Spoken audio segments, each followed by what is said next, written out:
friends.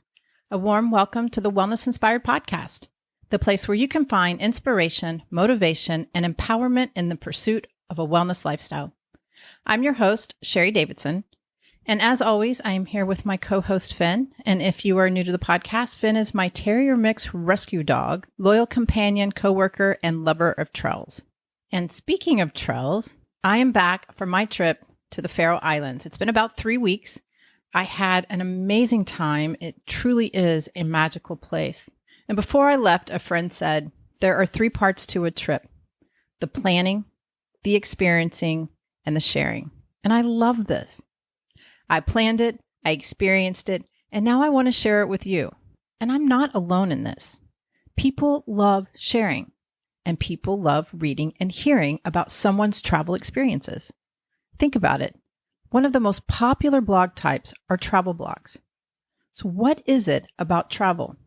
According to the U.S. Travel Association, prior to the pandemic, the U.S. travel industry experienced 10 straight years of growth due to the strengthening of domestic leisure travel, business travel, and international travel. In 2019, we spent $1.2 trillion on travel. Like I said, we humans love to travel. But why do we love to travel all over the world? Well, the motivation is varied and personal, but one thing is for sure, travel does something for us.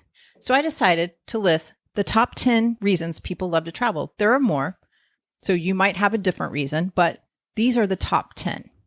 Number 1 is to learn.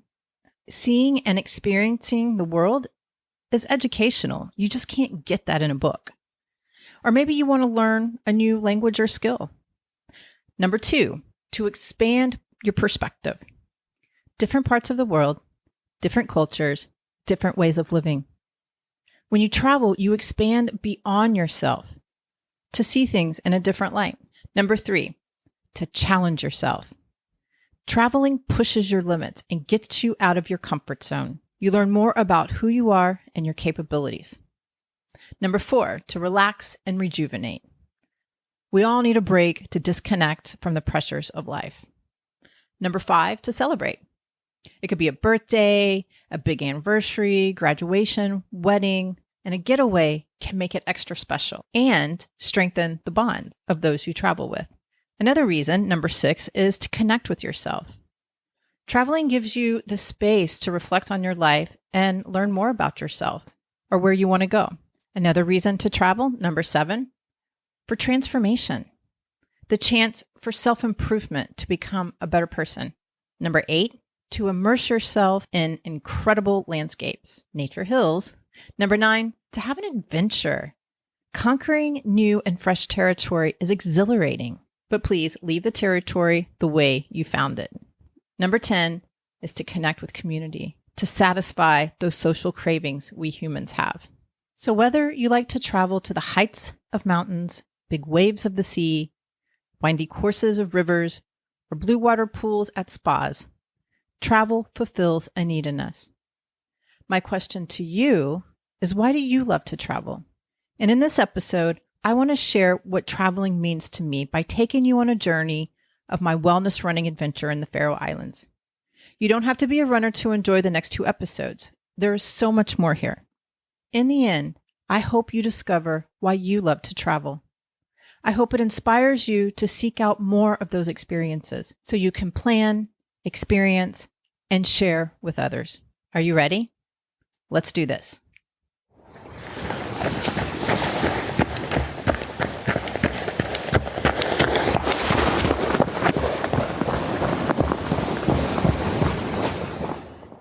I have been on several short trips this year. They have all been excellent and much needed. However, this trip was special. After the past couple of years, this 15-day trip to explore and run in another beautiful country was especially needed.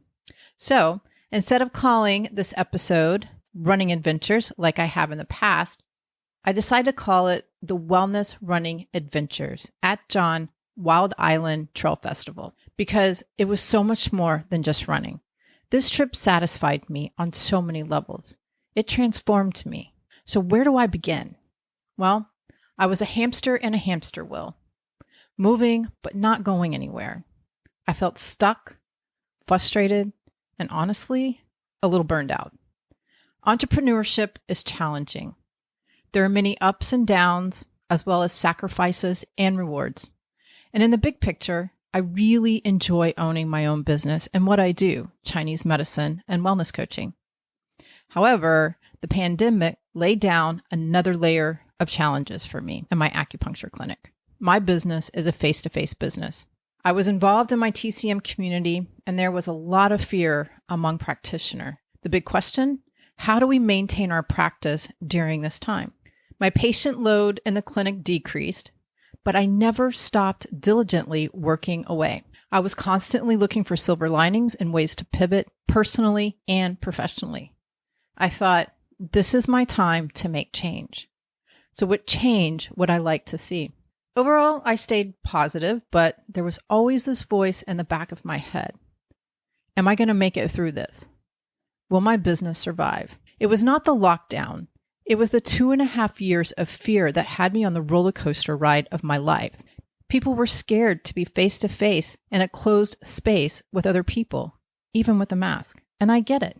Unfortunately, I could not do the thing that gets me out of my box to gain perspective, travel, and adventure. So I had to look to other ways. There's a meditation that I really like, and some of you may be aware of it, but you start in your body and progressively, little by little, you expand out into the universe. For example, you are lying on a sofa, you close your eyes, you feel your body and the sofa supporting you. Then you expand outside of your body where you can see your body. You see yourself lying there and you see the room from above. And then you expand out a little bit more. You see your house, a little bit more, you see your neighborhood, and a little bit more, you see your town. You keep going until you are in space looking down on the world. I have always loved this meditation because it gives you perspective and helps you focus on what's important, not to sweat the small stuff. This is what travel does for me, especially when I travel out of the country. I am able to get completely out of my box, routines, habits, and experience something new. It expands my consciousness, opens my mind, it nourishes me, it makes me feel alive. It makes me a better person. And one thing I noticed about this trip is it moved me forward in my life. I felt like I progressed. And this was the first time I experienced this feeling of moving forward. And it could be situational coming out of the pandemic. I was feeling incredibly stuck, and this trip liberated my chi. You know, growing up, my family didn't travel. My dad's father was in the Air Force. They moved often. So my dad never had a chance to settle in a place and make friends. So needless to say, my dad has a strong aversion to travel. So we didn't travel, but that didn't mean my parents discouraged me or stopped me from traveling. It was in high school when I discovered my love for traveling. My parents let me go on a trip to Europe for a month. We traveled to Germany, Austria, France, Switzerland, the Czech Republic, Luxembourg. I learned about new places, people, and had new experiences. And I realized that there was no one way of living, and there were many worldviews. And it's funny, my mom said I came back changed and all grown up. It expanded my perspective. It challenged me. It was an adventure of a lifetime, and it had a positive impact on me. It wasn't until my 20s I discovered my love for adventure. I started working at Whole Earth Provisions, and if you are not from Texas, it is an outdoor store. And when I walked into the store, I lit up. The backpacks, the hiking boots, the travel books, the climbing gear, the sleeping bags, and other adventure paraphernalia reminded me of my trip in high school. So I got a job. And I met two traveling friends, Eric and Mark. They showed me that conquering new territory is exhilarating. We went rock climbing at Enchanted Rock in Austin, Texas. We spent a New Year's climbing in Puebla, Mexico. And I have to say that rock climbing ended up not being my thing, but it was absolutely amazing to be out there, and I had great company. Another trip we took, we went to Pico de Orizaba. It's an inactive volcano and the highest mountain in Mexico. So we did a little climbing there. We backpacked through Europe, London, Ireland, Amsterdam. And once we spun the globe, I shut my eyes, and wherever my finger landed was our next trip. The first time my finger landed on the Congo. So we had to come up with some rules, like it had to have a stable government. So the next try, my finger landed on Antelope, Oregon. And yes, if you have seen it, Wild Wild Country, it's a Netflix docuseries. The little town of Antelope, Oregon was taken over by the Indian guru Oso and his following. It's a good series, so if you haven't seen it, check it out. And even after seeing this, I still like some of Oso's work. But Eric and Mark showed me conquering new territory is fun. And I just kept seeking it out. I've done the El Camino de Santiago. I walked 450 miles across Spain, hiked the Himalayan mountains and spent some time in Tibet, spent a month in China doing an internship, South Africa for the Comrades Marathon, the ultimate human race, Bryce Canyon for an ultramarathon, and I've had many, many more adventures. And all of that has led me to here, the Faroe Islands. And it could not have been more perfect. You know, when I told people I was going to the Faroe Islands, the first question they asked, where are the Faroe Islands? And the second question, who are you going with? And most were surprised when I said, I'm going alone. Honestly, I love traveling with people, but sometimes going alone is the best way to travel. And this trip was one of them. Well, let's talk about the Faroe Islands. You know, the history can be traced back to Viking times. The Faroe Islands are located in between Iceland and Norway in the North Atlantic Sea. It is an archipelago of 18 islands. It's part of Denmark. However, the islands are self-governing. So tip, don't ask them if they are Danish. They are Faroese. I flew to Newark, to Iceland, and then the Faroe Islands. Atlantic Airways only has 2 flights a week to the Faroe Islands from Iceland. I was a little nervous about changes in flights and unpredictable weather. In 2019, my flight to Iceland was delayed 15 hours due to the wind. And this is not uncommon for Iceland and the Faroe Islands. And if I missed my Atlantic Airway flight, there would be a possibility I would miss the race. So I stayed in Iceland for a day just in case anything happened with the flights and they were delayed for any reason. And thankfully, that didn't happen. So I stayed in Keflavik, where the airport is located. And this time I learned that the airport was a U.S. military base during World War II. And this resulted in the town becoming the music center of Iceland. This is where they got exposure to the world. In fact, the Icelandic Museum of Rock and Roll is in Keflavik. I made it there and it was fantastic. And yes, Björk was everywhere. But anyways, I made my flight and I was on my way to the Faroe Islands a day later. So the weather in the Faroe Islands, let's talk about the weather. The Faroe Islands, the summers are short, cold, foggy, and windy. And the winters are very long, very cold, wet, foggy, and extremely windy. It's cloudy most of the year. And the temperature typically varies between 34 to 54 and is rarely below 28 and above 58. And while I was there, it was low 40s and high 50s. And it was pretty consistent the whole time I was there.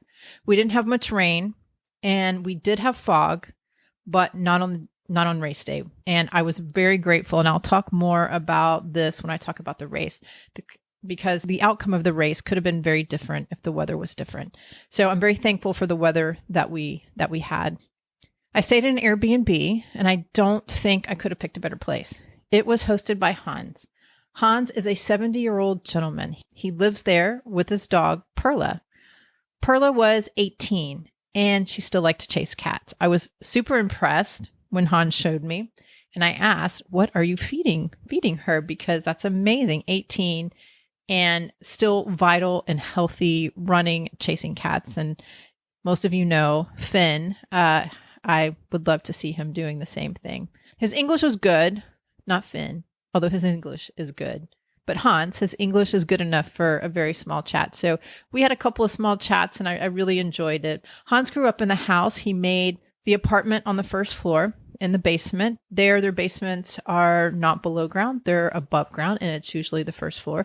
But he made that into an apartment. The location was perfect. It was one street over from the harbor. It was walking distance to everything, all the great food, the cafes. So honestly, it was perfect. I chose to stay at an Airbnb because it had a kitchen. And since I was staying there for 2 weeks, I didn't want to eat every meal out. And besides, the only restaurants open during the day were the cafes. The restaurants didn't open until 5 or 6 p.m. And most of the cafes had burgers and sandwiches, so it worked out perfectly. And a side note, I did not see any fast food restaurants there. I had a favorite coffee shop. I walked there every morning, waiting for the island to wake up, usually around 10 or 11. The coffee shops opened at 9, so it was perfect. But I went to a couple of other coffee shops, but I felt like I could be in Houston. But this one, the Café Husid, again, pardon my pronunciation, Café Husid is on the harbor. And I enjoyed sitting there looking out at the water and all the boats tied up. It reminded me where I was in the world. During the first week, I would head to the Atjan Trail Festival base camp after coffee. And the Atjan Trail Festival is a 5-day festival full of culture, activities, nature, and of course, the trail race. And yesterday, I found something interesting. I was doing some research and came across an article by the Global Wellness Institute, and it was titled Trend: The Explosion of Fitness Meets Nature and Wellness Festivals. They mentioned 2 festivals.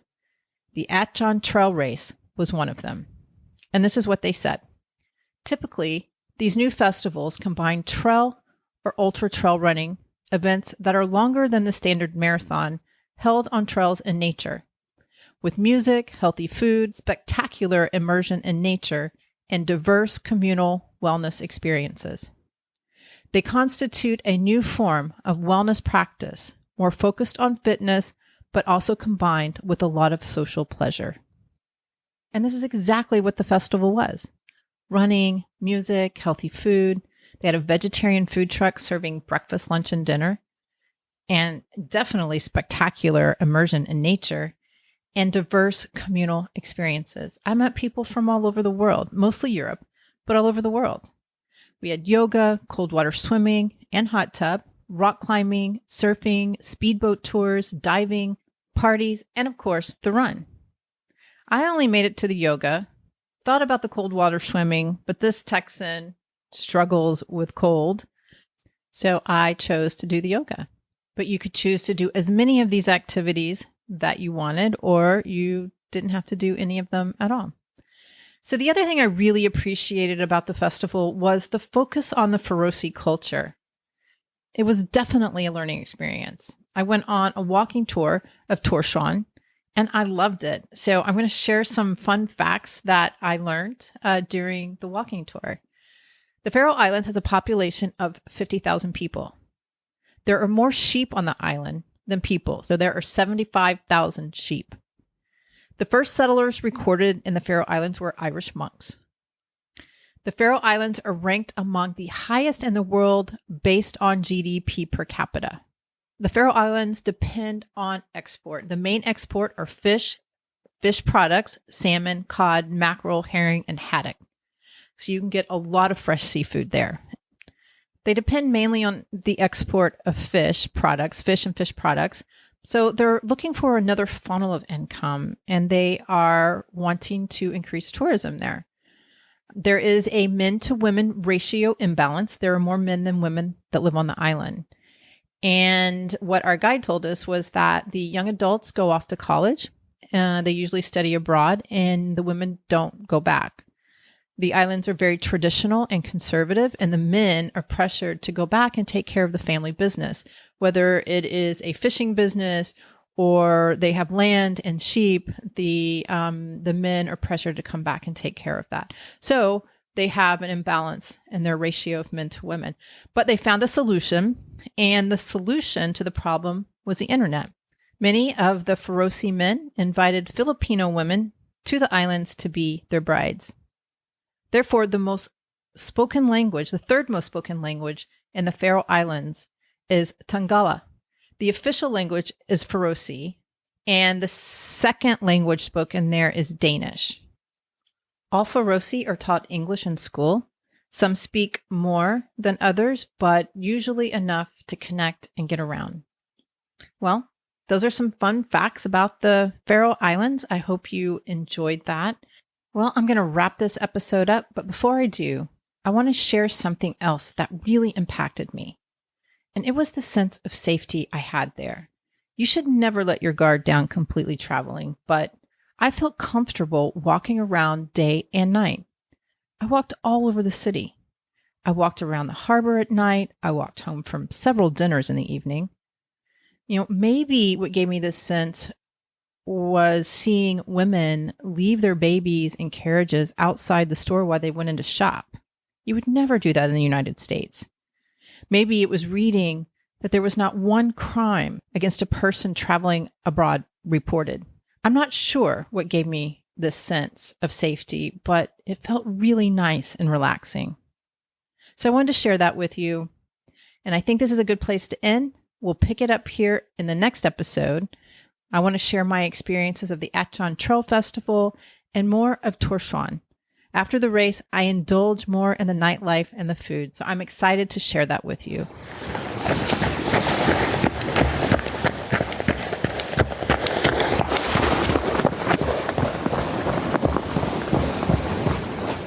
If you like what you hear, please subscribe to the podcast and share with your family and friends.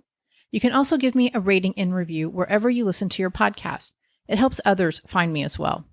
To get updates on new episodes and wellness inspiration in your inbox, please join the Wellness Inspired community. Go to thewellnessinspiredpodcast.com to sign up, and I'll put the link in the show notes so you can click and join.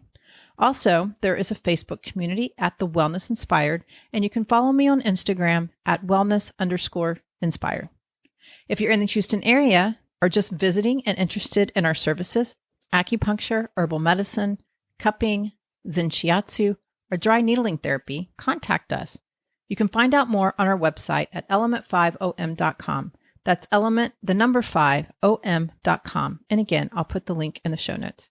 If you're interested in health and wellness coaching, we can connect in the clinic or on Zoom. Reach out to us and we'll get you on the schedule. And as always, I would love to hear your feedback. I am dedicated to bringing you great content that is inspiring and informative with an artsy, fun, and edgy spin. Thank you so much for listening. We'll meet here again next time. And remember, never stop exploring, learning, loving, and being you. Bye.